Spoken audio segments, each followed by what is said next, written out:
오늘 우리에게 주신 하나님의 말씀은 마태복음 18장 1절부터 10절 말씀입니다. 마태복음 18장 1절부터 10절 말씀입니다. 다 함께 한 목소리로 읽도록 하겠습니다. 그때의 제자들이 예수께 나와 이르되 천국에서는 누가 크니이까? 예수께서 한 어린아이를 불러 그들 가운데 세우시고 이르시되 진실로 너희에게 이르노니 너희가 돌이켜 어린아이들과 같이 되지 아니하면 결단코 천국에 들어가지 못하리라. 그러므로 누구든지 이 어린아이와 같이 자기를 낮추는 사람이 천국에서 큰 자니라.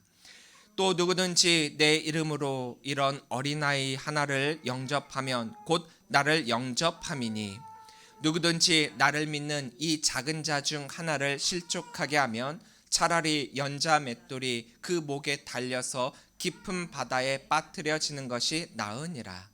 실족하게 하는 일들이 있음으로 말미암아 세상에 화가 있도다. 실족하게 하는 일이 없을 수는 없으나 실족하게 하는 그 사람에게는 화가 있도다. 만일 내 손이나 내 발이 너를 범죄하게 하거든 찍어 내버리라. 장애인이나 다리 저는 자로 영생에 들어가는 것이 두 손과 두 발을 가지고 영원한 불에 던져지는 것보다 나으니라. 만일 내 눈이 너를 범죄하게 하거든 빼어내 버리라. 한 눈으로 영생에 들어가는 것이 두 눈을 가지고 지옥불에 던져지는 것보다 나으니라. 삼가 이 작은 자 중에 하나도 업신여기지 말라. 너희에게 말하노니 그들의 천사들이 하늘에 계신 내 아버지의 얼굴을 항상 배움느니라. 아멘.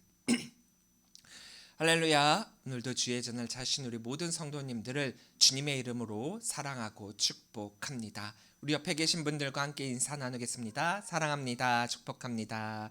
사랑합니다. 축복합니다. 우리나라의 공부에 대한 열정과 또 학구열 그리고 대학 입시 시스템은 여타 다른 나라들과는 좀 사뭇 다르게 진행이 되고 있습니다. 우리나라에서는요, 대학을 꼭 가야 된다라고 하는 인식이 깊고 또 특히나 좋은 대학을 가야만 된다라고 생각을 하고 있어요. 그래서 어릴 때부터 치맛바람으로 뭐 3세 고시니 4세 고시니 하는 이런 말까지 나올 정도로 굉장히 좋은 유치원도 보내야 되고 좋은 초등학교, 좋은 중학교, 좋은 고등학교를 가야 된다라고 하고 있습니다. 그래서 보이지 않는 암투가 굉장히 많죠. 특히나 뭐 4시간 자면 합격하고 뭐 5시간 자면 불합격한다? 뭐 이런 말이 있을 정도예요. 자, 이 모든 것들이 어디를 향해 그 끝을 향해 달려가고 있느냐? 우리나라의 스카이 대학교, 특히나 그 중에서 서울대학교 법대, 의대를 향하고 있죠. 왜 그럴까요?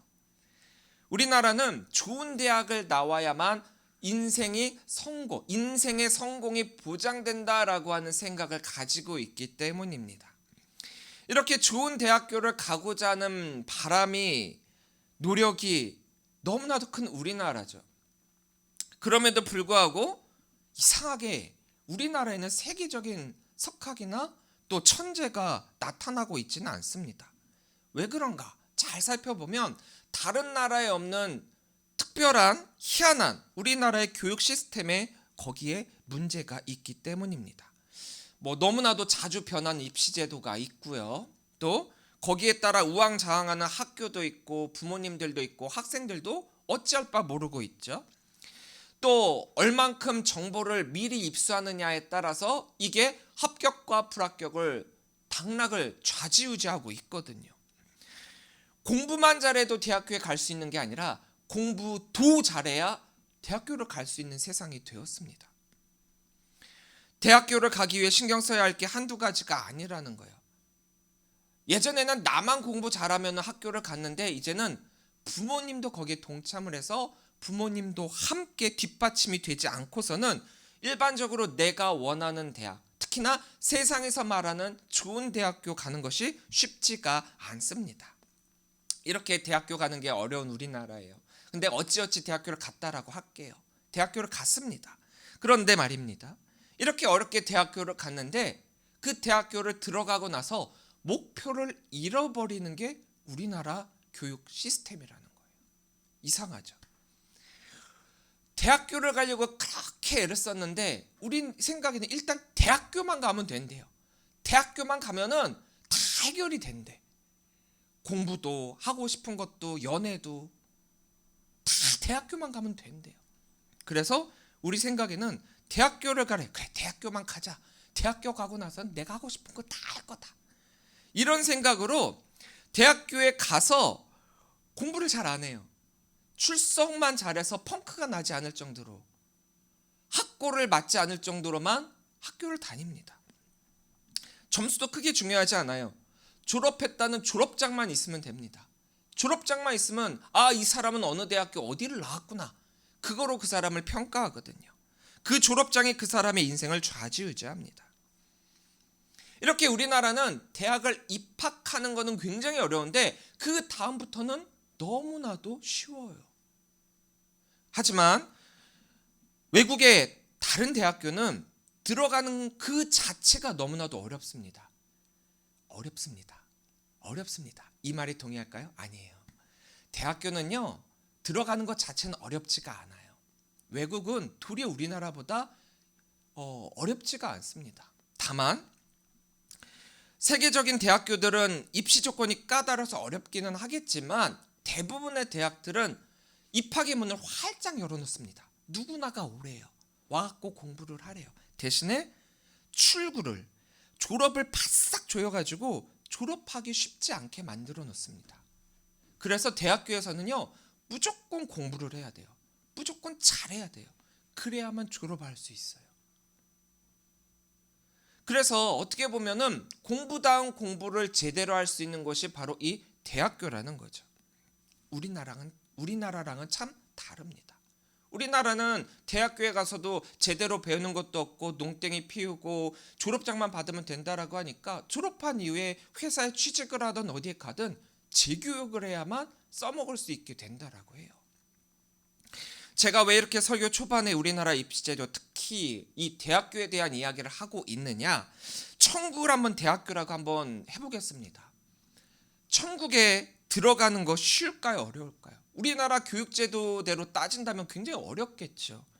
믿음으로 가는 천국이라고 했으니까 어렵다면 어려울 수 있겠지만 또 반대로 생각하면 너무나도 쉬운 게 우리 천국 가는 것입니다. 들어가는 거 굉장히 중요해요. 꼭 들어가야 됩니다. 그런데 우리나라처럼 들어가고 그 다음은 방관해야 될까요? 들어가는 것도 중요하지만 사실 우리가 들어가서 어떻게 해야 하는가가 더욱 중요합니다. 우리가 하나님의 사람으로 산다라는 것이 무엇을 의미하고 어떻게 살아야 된다라는 것을 안다면 허투루 지낼 수 없는 것이 바로 천국 대학교의 삶이기 때문입니다. 들어가려고 그토록 애썼는데 들어가서 다닐 만한 조건을 충족하지 못해 중간에 퇴학을 당하면 얼마나 억울하겠어요. 오늘 제자들이 예수님께 묻고 있는 게 있습니다. 1절에서 예수님께 이렇게 질문을 하고 있어요. 제자들이 예수께 나와 이르되 천국에서는 누가 크니까? 천국에서 누가 큰 사람이니요? 이것은 예수님의 제자로서 가지고 있었던 그들의 마인드를 우리들에게 보여주고 있는데, 좋은 의미로서는 특별함이라던가 자신감으로서의 표현이고, 나쁜 의미로서는 자만심 가득하고 사심 가득한 마음으로의 질문입니다. 이 질문은요, 우리는 예수님의 제자니까 이미 천국에 들어가는 것은 따놓은 거고 이미 갈 수 있는 자들이다. 그렇기 때문에 그 천국에 가서 과연 우리를 위한 자리가 무엇이며 우리는 얼마만큼 높아질 수 있을까? 예수님께서는 이제 왕이 될 거니까 왕이 되고 난 다음에 가장 측근인 우리들은 그 중에서 가장 좋은 자리를 차지하게 될 거야. 누가 가장 높은 자리에 올라갈 수 있을까? 제자들은 자신들이 받게 될 특권들을 이미 전제하고 이러한 질문을 하고 있다라는 거예요. 우리는 천국에 들어가는 거 당연하지. 천국에 반드시 들어갈 수 있어. 그 다음에 난 어떤 자리를 차지할까? 여기에 관심이 있었다라는 거죠. 크다라는 의미로 사용된 헬러 메이조는 큰, 넓은, 훌륭한이라는 의미를 가진 형용사인데요. 이 메가스라고 하는 이 형용사의 비교급으로 오늘 이 메이존이라는 단어가 사용되어지고 있어요. 그러니까 비교급은 뭐냐? 더 큰, 더 높은, 더 훌륭한이라는 의미를 가지고 있단 말이에요. 근데 오늘 본문에서는 이 비교급을 넘어서 최상급의 의미로 사용을 하고 있습니다. 가장 큰, 가장 높은, 가장 훌륭한. 그러니까 천국에서 남들보다 비교해서 가장 높은, 가장 큰 자는 누구냐? 여기에 관심을 두고 있다라는 거죠. 비교급이든 최상급이든 이 단어를 사용하기 위해서는 반드시 비교할 대상이 있어야 되는 거예요. 사람이 모인 곳에는 어김없이 비교와 경쟁이 있습니다. 그러니까 나 혼자 있으면 비교급이 있을 필요 없고 최상급이 있을 필요가 없어요.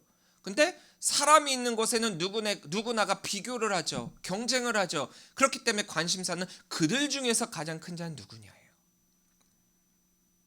사실 천국에서 누가 크냐라고 하는 이 제자들의 이 질문은 질문 자체가 틀렸습니다. 전제가 틀렸어요.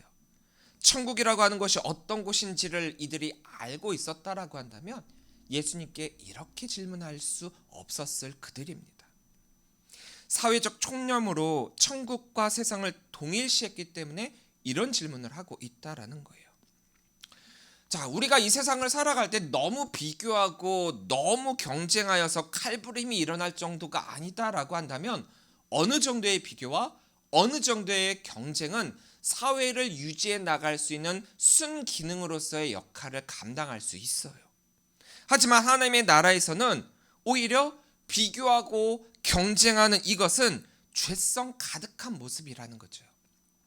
비교할 필요도 없고 경쟁할 필요도 없는데 이렇게 다른 이와 비교하고 경쟁하다 보면 생기는 것이 바로 시기하는 나의 모습이기 때문이에요. 비교가 불필요하고 경쟁이 불필요한 게 하나님 나라입니다. 2절부터 3절입니다. 예수께서 한 어린아이를 불러 그들 가운데 세우시고 이르시되 진실로 너희에게 이르노니 너희가 돌이켜 어린아이들과 같이 되지 아니하면 결탄코 천국에 들어가지 못하리라. 이미 하나님의 나라에 들어갈 것이다 라고 하는 확신이 있었던, 당연하다라고 여기고 있었던 제자들이죠. 그렇게 세상적 통념으로 거기에서 어떠한 지위를 누리게 될 것인가에만 관심을 가지고 있었던 이 제자들이 자신들이 질문을 던짐과 동시에 예수님께서 대답하신 이 말씀을 들음으로 말미암아 어쩌면 충격을 받았을지도 몰라요. 자신들은 천국에서 높은 위치에 맞이할 수 있을 것이다 확신했는데 어린아이들과 같이 돼야 된다. 돌이켜라는 말은 스트라페테라고 하는 헬라어를 사용해서 돌아서는 것, 즉 회개를 의미합니다. 그리고 어린아이들과 같이 되지 아니하면이라는 이 말은 어린아이로 돌아가야 된다라는 의미는 아니에요. 어린아이의 속성을 회복하라는 의미입니다. 즉 회개하여 어린아이들과 같은 속성이 되어야 한다는 의미죠. 자, 여기서 질문 하나. 그렇다면 예수님이 말씀하고 계신 어린아이의 속성은 과연 무엇일까? 우리는 흔히 이 본문의 말씀을 어린이 주일에 많이 하거든요. 그래서 어린이 주일에 하면서 자, 이렇게 어린아이들처럼 되어야 천국에 들어갈 수 있다라고 하는데 한번 귀를 기울여 보십시오. 여기에서는요, 어린아이는 우리가 생각하고 있는 순진무구함을 지녀야 천국에 들어갈 수 있다라고 하는 뜻이 아니에요. 아니에요. 고대 유대인들은 이 어린아이를 순수함의 상징으로 보고 있지 않았습니다. 이거는 오히려 오늘날 현대적 개념에 의거해서 우리가 생각을 유치했을 뿐이에요. 아, 우리가 어린아이는 순수하다라고 생각을 하니까 이 당시 유대인들도 이런 의미로 사용을 했을 거야. 아니라는 거예요. 유대인들은 어린아이를 순수하게 보지 않았습니다. 자, 이 대답이 나온 이 질문을 다시 한번 살펴볼까요? 천국에서 누가 크니까? 누가 크냐고 질문했는데 예수님은 어린아이처럼 돼야 된대요. 어린아이와 같아야 된대요. 이 당시 어린아이는 여인과 과부, 노예들과 같은 사회적 약자였습니다. 인간적인 대우를 받지 못하는 낮은 존재였고 힘이 없다는 이유로 무시당하기 일쑤였어요. 특히나 이 어린아이의 모든 행적은 그 부모에 따라 달라졌습니다. 부모의 처분을 기다릴 수밖에 없는 것이 바로 이 어린아이의 위치라는 거죠. 부모에 대한 순종과 신뢰, 낮아짐이 없다면 결국 사회적으로 도태될 수밖에 없는 것이 이 어린아이의 위치라는 거예요. 근데 예수님은 이 어린아이와 같이 되어야 된다라고 하고 있죠. 이 어린아이와 같은 위치로서 우리가 되어야 된다라는 거예요. 군대에서는요, 백이 굉장히 중요합니다. 줄 잘 서야 된다라고 하지만 줄 잘 서는 것 이상으로 백이 좋아야 돼요. 사회에서는 내가 어떤 일을 했는지 크게 중요하지 않습니다. 군대 오면요, 정말 오합 그쵸? 그거예요. 누구나가 어리바리합니다. 오면요, 정말 20세 초중반의 건장한 청년들을 모아놓고 정말 유치원도 아니에요. 어린이집 애 다루듯 그렇게 하고 있어요.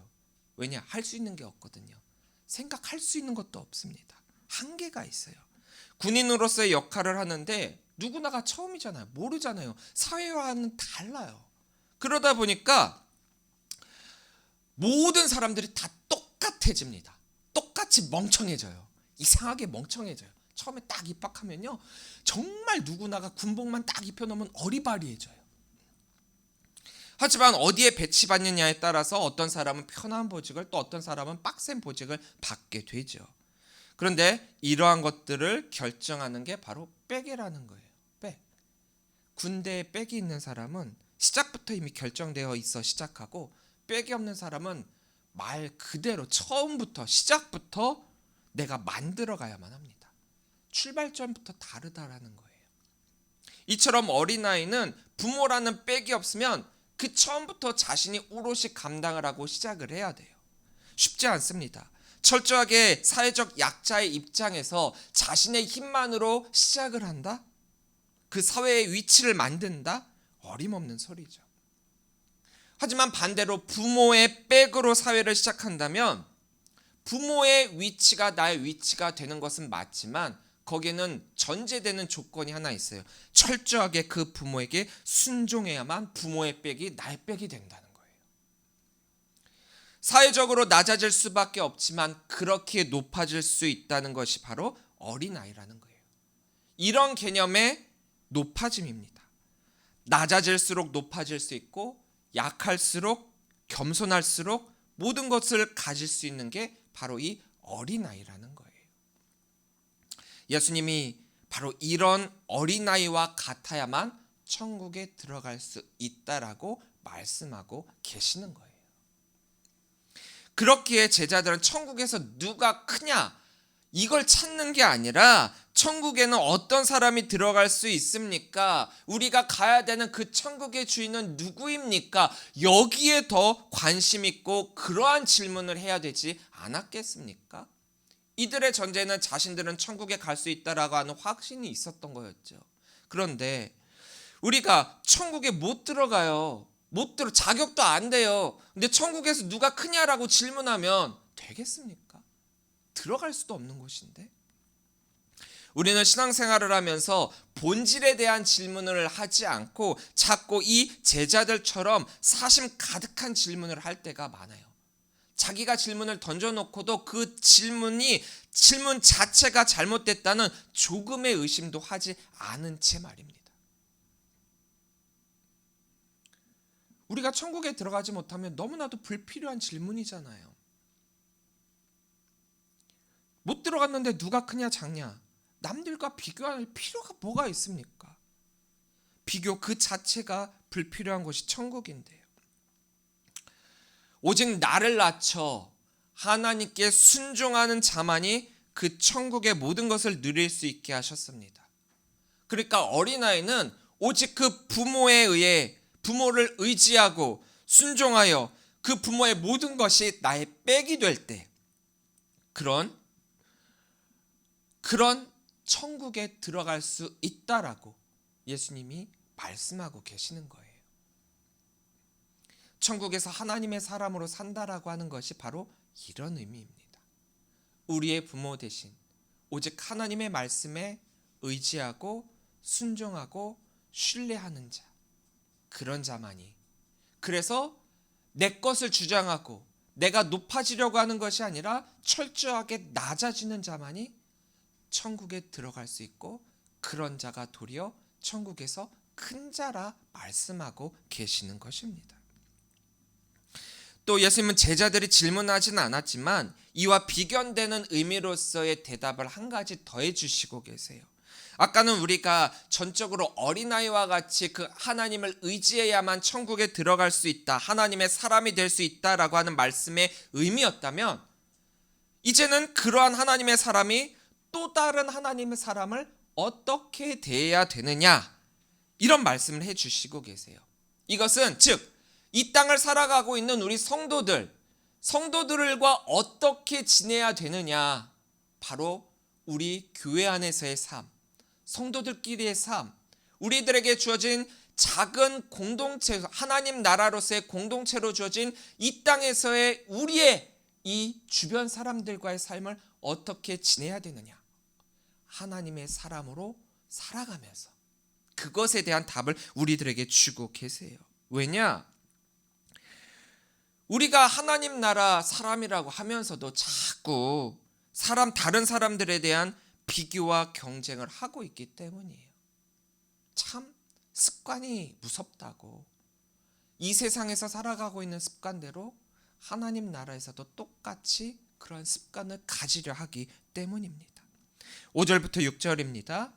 또 누구든지 내 이름으로 이런 어린아이 하나를 영접하면 곧 나를 영접함이니, 누구든지 나를 믿는 이 작은 자 중 하나를 실족하게 하면 차라리 연자 맷돌이 그 목에 달려서 깊은 바다에 빠뜨려지는 것이 나으니라.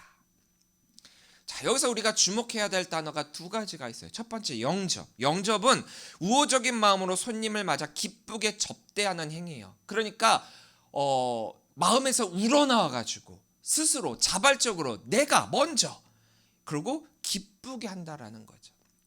억지로나 귀찮게가 아니라는 거예요. 누가 시켜서도 아니고 내가 스스로 한다라는 거예요. 비교가 아닙니다. 경쟁이 아닙니다. 아까도 말씀드렸다시피 천국에서도 제가 해드릴게요, 아주 기쁘게 해드릴게요, 이렇게 하는 게 영접이라는 거예요. 천국의 시작은 이미 이 땅에서부터 시작을 하고 있습니다. 우리는 흔히 천국의 개념을 자꾸 우리가 죽은 이후의 삶을 생각하고 있지만, 하나님이 우리들에게 말씀하신, 또 예수님이 가르쳐 주신 하나님의 나라는 이 땅에서부터 시작이에요. 이 땅에서 우리가 복음을 받아들이고 예수 그리스도를 우리의 구세주로 받아들인, 즉 영접한 이후부터가 천국의 삶이라는 겁니다. 그렇다면 왜 이 어린아이를 영접해야 되는가? 이 어린아이가 지혜롭고 사회적 위치가 높고 힘이 있고 해서가 아니라고 했죠. 약합니다. 부족합니다. 사회적 약자입니다. 하지만 그러한 약자지만 그들이 순종하고 그들이 의지하는 자가 누구? 하나님. 하나님의 빽이 있는 자들이죠.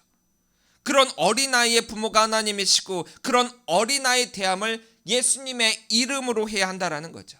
즉 예수님을 영접하듯 이 어린아이를 영접해야 한다라는 것입니다. 사람들은 사회적으로 영향력이 있는 사람에게는 함부로 대하지 않아요. 가난하고 소외된 사람들, 소위 약자라고 하는 사람들은 무시하거나 함부로 대하는 경우가 참 많이 있어요. 좀 씁쓸한 말이기는 하지만 목사님들 사이에서도 그런 경우가 많아요. 좀 규모가 있는 교회를 담임하고 계신 목사님들이 있다. 그러면 선배든 후배든 나이가 많든 적든 상관없이 존중을 하지만 작은 개척교회를 담임하고 있는 목사님이다라고 하면은 선배인데 나이가 많은데 상관없이 하대를 하기도 합니다. 똑같은 목사여도 똑같은 하나님의 사역을 감당하고 있는데도 말입니다. 왜요? 사회적 관념과 그 가치로 그 위치를 평가 아닌 평가를 하고 있기 때문이죠.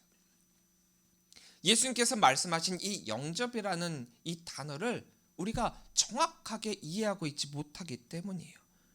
또 그렇게 평신도들도 그렇게 생각을 하고 있습니다. 새신자들이 교회 와요. 새신자들이 교회 오면은 이렇게 평가를 합니다. 새신자는 어떻게 보면 나보다 덜한 믿음이 약한 존재들이다. 아무것도 모르는 자들이다. 그러니까 내가 가르쳐야지. 처음엔 이런 마음을 해요. 그들에 대한 상대적 우월감을 가지고 있어요. 그러면서 막 가르치려고 들어요. 그 다음 이 교회에 내가 먼저 와 있었고 내가 이 교회 내에서 가지고 있는 기득권이 있는데 잠재적으로 저들은 나의 기득권을 빼앗을 자로 여기게 돼요. 그러면서 어떻게 보면은 처음에는 가르쳐야지라는 마음이 갔다가 다음에는 내쫓아야지. 내 공동체는 이건 내 거야. 내 기득권이야. 내 힘이야. 내 능력이야. 그들을 낮추어 내가 높아지려고 하는 경향이 어느 정도 있다라는 거예요. 그런데 말입니다. 그럼에도 이들을 영접하는 것은 어쩌면 우리가 당연하게 해야 될 일들이에요. 왜냐? 이들은 우리와 똑같이 예수님을 영접한 하나님의 사람들이고 하나님 나라에서 우리가 비교하거나 경쟁하거나 할 대상이 아니기 때문이라는 거죠. 그런데 그럼에도 불구하고 우리가 영접하지 않는다? 영접하지 않을 때 생기는 현상이 무엇이냐? 예수님께서 말씀하신 그 다음에 영접과 반대되는 의미로서 우리들에게 말씀하고 계신 실족이라는 단어에 집중할 필요가 있습니다. 왜 예수님께서 실족이라는 표현을 쓰시고 계시느냐? 먼저는 예수님이 하고 계신 이 말씀의 대상을 살펴볼 필요가 있어요. 이 대상은요, 믿는 자들을 향해 하고 있는 말씀이세요. 안 믿는 자들, 이방인들 아니에요. 믿는 자들을 향해서. 같은 믿는 자들끼리의 신앙의 삶에서의 실족이란 말이에요. 앞서서 영접이라는 말을 사용하셨는데 그 말과 정반대로 사용하고 있는데 여기서 뒤에서 예수님이 실족하게 하면이라는 말을 쓰시고 계시죠. 처음에는 영접하라라고 한 다음에 실족하게 하면이라는 말이 사용되어지고 있는 이유는 이걸 조금 바꿔서 뭐냐? 우리들 교회 내에서 신앙생활하고 있는 우리들에게는 두 가지의 모습이 있다. 하나는 다른 사람을 영접하는 것이고 영접하지 않으면 어떻게 되느냐? 실족하게 된다. 실족시키게 된다. 이 두 가지의 가능성을 우리들에게 말씀하고 계시는 거예요. 조금 극단적으로 표현을 하면 다른 사람을 영접하는 게 아니라면 너는 다른 사람을 실족시키고 있는 거다. 조금 너무 갑자기 확 튀었죠. 하지만 이런 의미로서 받아들일 수도 있어요. 왜냐? 이 말씀, 제가 이제 이 뒤에 하는 말씀을 가만히 이해를 하시면은 극단적으로 그렇게까지도 생각할 수 있겠구나. 왜냐? 실족이라는 말은요, 발을 헛디거나 잘못해서 미끄러져 넘어지거나 떨어지는 것을 이야기를 해요. 한마디로 실수하는 거죠. 내가 실족하고 싶어 실족하는 사람은 한 명도 없습니다. 실수로 떨어지는 거예요. 일부러 떨어뜨리는 것이 아닙니다. 그러니까 실족하게 한다라는 것은 사실 의도적으로 떨어뜨린다라는 의미가 아니에요. 의도하지는 않았지만 나의 생각과 나의 의도와 나의 마음과는 달라도 그럼에도 상대방이 떨어지게 되는 것, 그걸 실족시킨다라는 거예요. 우리는 의도를 가지고 저 사람에게 나쁜 마음을 가지고 악한 말을 하고 또 나에게 유익한 것을 이득을 위해서 저 사람을 넘어뜨리려고 하는 것, 그것만을 실족이라고 여기고 있지만 단어를 가만히 살펴보면은 내가 의도하지 않아도 내가 일부러 그런 게 아니더라도 실수를 해서 저 사람이 넘어지는 그것도 실족이라는 거예요. 그런데 우리는 교회 안에서 아무 생각 없이 막말하는 경우가 너무 많아요. 내가 무슨 말 했는지도 몰라요. 그럴 때 상대는 상처를 받을 수 있죠. 일반적인 상황이라면 절대로 그 말에서 어떤 의미도 찾을 수 없지만 특정한 상황이 되면 그 말이 왜 그렇게 상처가 되는지요.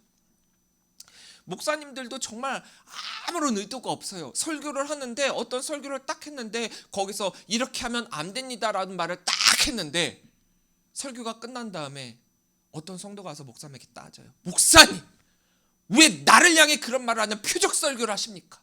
목사님은 절대로 그렇게 하신 게 아니었거든요. 그러니까 의도하지 않았는데 상황이 그렇게 만들 수도 있다라는 거예요.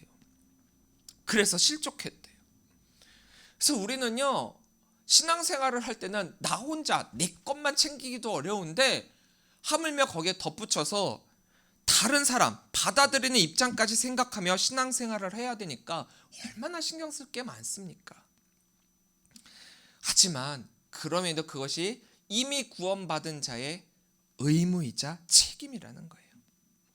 만약 이렇게 그 누군가가 실족하게 되는 일이 있다라고 한다면 억울하면 억울하겠지만 그럼에도 그에 대한 형벌이 우리들에게 주어지게 된대요. 실족하게 하면. 아무리 우리가 일부러 그런 것이 아니라고 할지언정 상대방이 실족한다면 그것은 전적으로 나의 행위로부터 시작된 것이라는 것을 잊지 말아야 합니다. 그래서 우리들에게 잘 알려진 성 어거스틴이라는 분은 이렇게 말씀하셨어요. 그리스도교 신앙생활에 있어서 첫째도 겸손이요, 둘째도 겸손이요, 셋째도 겸손이다. 즉 누군가를 실족시킬 만한 거리를 만들지 말고 상대방을 영접하고 존중하여 높여주라는 거예요. 자, 예수님이 하신 말씀을 한번 다시 돌이켜 봅시다. 우리가 그 누군가를 영접합니다. 누군가를 영접해요. 존중하고 높여줘요. 그러면 그 사람에게 내가 의도하든 의도하지 않든 실족시킬 일이 생길까요? 이렇게 생각하면 된다는 거예요. 우리가 영접하기만 하면은 절대로 실족시킬 일은 일어나지 않아요. 근데 반대로 영접하지 않으면 상대방을 존중하고 상대방을 높여주지 않고 내가 높아지려고 하면 상대방을 실족시킬 수 있다라는 거예요.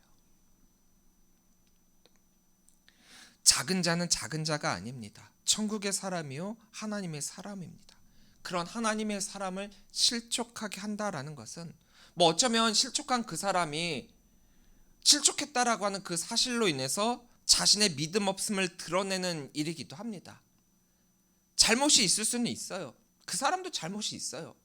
하지만 그 과실 비율을 따질 때 실족한 사람보다 실족시킨 그 사람의 과실 비율이 훨씬 더 크다라는 거죠. 사실 실족시키는 것도 문제고 실족하는 것도 문제예요. 거기에 중심에는 믿음이 있기 때문이죠. 10절입니다. 삼가 이 작은 자 중에 하나도 업신여기지 말라. 너희에게 말하노니 그들의 천사들이 하늘에 계신 내 아버지의 얼굴을 항상 배웁느니라. 그렇죠. 만약 실족한 이가 이 실족한 일로 인하여서 하나님께 기도한다, 하나님께 이 일에 대해서 기도하시게 된다라고 하면은 이 기도를 받으시는 하나님 입장에서 어떤 마음이 들까요? 이 사람은 약한 사람이에요. 그래서 아픈 손가락이었어요. 아픈 손가락이었는데 이 아픈 손가락이 더 아프다라고 소리 지르고 있어요. 어떤 마음이 드시겠어요? 그냥 내버려 둘까요? 복음은 우리를 변화시킵니다. 우리가 이 세상 사람으로 머물도록 하는 것이 아니라 하나님 나라 백성으로 바꾸어 그 모습을 변화시킵니다. 그런데 만약 우리가 이 세상적 가치와 관념을 가지고 그 모습 그대로 남아있다라고 한다면 우리는 복음의 사람이 된 게 아니라는 거죠. 필연적으로 복음은 사람을 변화시키거든요. 믿음은 사람을 참 귀하게 만듭니다. 믿음으로 하나님의 자녀가 된 사람들은 비교할 필요가 없어요. 경쟁할 필요가 없습니다. 그렇게 다른 이들을 함부로 대할 필요도 없다라는 거죠. 도리어 존중할 뿐입니다. 영접한다라는 거죠. 하나님의 사람으로 산다는 것은 이처럼 내가 어린아이와 같이 되는 것과 동시에 그 어린아이처럼 된 사람을 영접하는 것임을 잊지 말아야 합니다. 오늘 예수님께서 말씀하신 이 두 가지를 우리는 절대로 잊지 말아야 돼요. 왜냐? 어렵사리 들어간 천국 대학교인데 거기에서 우리가 허투루 삶을 살아가면 너무 아까운 일들이 일어나잖아요. 오직 하나님만을 의지하고 신뢰하여 그 말씀에 순종합시다. 우리가 그러한 삶을 살아야 하고 또 그러한 삶을 사는 이들을 예수님을 영접하듯 영접하는 것, 그것이 바로 이 땅에 하나님 나라를 살고 있는 우리 성도들의 의무이자 특권임을 잊지 마시고 영접받으시고 또 영접하시는 삶을 살아가시는 우리 귀한 성도들이 되시기를 주의 이름으로 간절히 축원합니다. 기도하겠습니다.